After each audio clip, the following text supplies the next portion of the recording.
এর আগের পর্বে ভগবান শ্রীরামচন্দ্র বলছেন যে ভক্তিপথ হলো শ্রেষ্ঠ পথ। এছাড়াও তিনি আরও বললেন যে জগতে পুণ্য একটি পথেই হয়, তার মতন অন্য কোনো পথ নেই। তা হলো কায় মনোবাক্যে ব্রাহ্মণদের চরণযুগল পূজা করা। যে নির্মল চিত্তে ব্রাহ্মণ সেবা করে তার উপর মুনি ও দেবতারা প্রসন্ন থাকেন। এরপর আপনারা শুনছেন গোস্বামী তুলসীদাস রচিত শ্রীরামচরিতমানসের উত্তরকাণ্ড। ভগবান শ্রীরামচন্দ্র বলছেন, আরও একটি গুপ্ত মত আছে, তাই আমি সকলকে হাত জোর করে বলছি যে ভগবান শ্রী শঙ্করের প্রীতি ছাড়া মানুষ আমার ভক্তি লাভ করতে সক্ষম হয় না। বলুন, ভক্তিপথে কি এমন পরিশ্রম করতে হয়? তাতে যোগ, যজ্ঞ, জপ, তপস্যা ও উপবাস কিছুই দরকার হয় না। দরকার কেবল সহজ সরল স্বভাব, কপটতাহীন মন, আর যা পাওয়া যায় তাতেই সন্তুষ্ট চিত্ত থাকা। আমার সেবক বলেও যদি কেউ মানুষের কাছে কিছু আশা করে, তাহলে বলুন তাদের বিশ্বাস কতটুকু?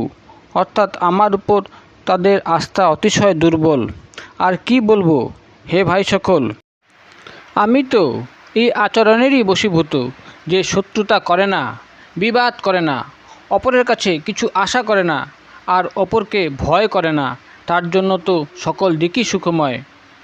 যে আরম্ভ অর্থাৎ ফল আকাঙ্ক্ষায় কর্ম করে না, যার নিজস্ব কোনো বাসস্থান নেই, অর্থাৎ গৃহে যিনি মমতা রহিত, যে অহংকার বিরহিত, পাপহীন ও ক্রোধহীন, যে ভক্তিপথে নিপুণ আর বিচক্ষণ, সাধু সঙ্গে যার সতত প্রীতি, যার মনে বিষয় এমনকি স্বর্গ ও মুক্তি পর্যন্ত ভক্তির সম্মুখে তৃণবৎ, যে ভক্তির সপক্ষে কথা বলেও কিন্তু অন্যান্য মতকে খণ্ডন করবার মূর্খতা করে না, আর সকল বিচারকে দূরে সরিয়ে দিয়েছে, সে আমার প্রিয়। যে আমার গুণরাশি ও নাম পরায়ণ হয়ে মদ মোহ মমতা শূন্য হয়ে বিরাজমান থাকে, সে পরমাত্মারূপ পরমানন্দ রাজি লাভ করে সতত সুখানুভূতিতে নিমগ্ন থাকে।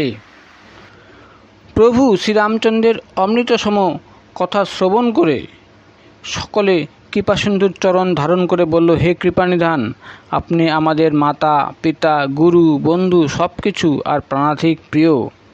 আর হে শরণাগত বৎসল শ্রীরামচন্দ্র, আপনি আমাদের দেহ সম্পদ সম্পত্তি ও সর্বতোভাবে হিতাকাঙ্ক্ষী।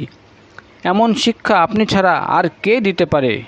মাতা পিতা হিতাকাঙ্ক্ষী আর শিক্ষা দিয়েও থাকেন, কিন্তু স্বার্থপর, তাই তারা এমন পরম হিতকর শিক্ষা দান করেন না।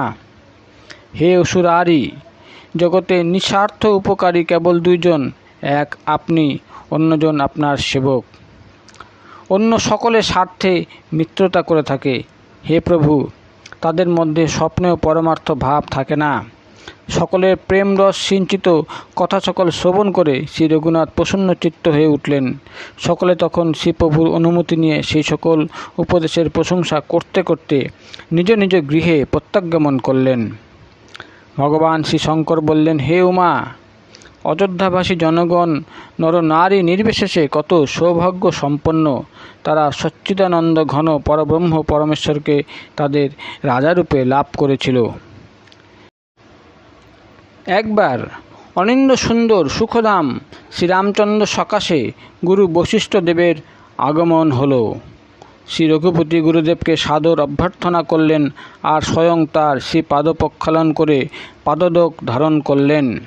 মুনিবর তখন হাত জোর করে বললেন, হে কৃপাসিন্ধু শ্রীরামচন্দ্র, আমার নিবেদন শুনুন। আপনার নরলীলা দেখে আমার চিত্তে অপার মোহ বা ভ্রম হয়। হে ভগবান, আপনার মহিমা সীমাহীন, তা বেদও কুল পায় না। আমি তা কেমন করে জানব?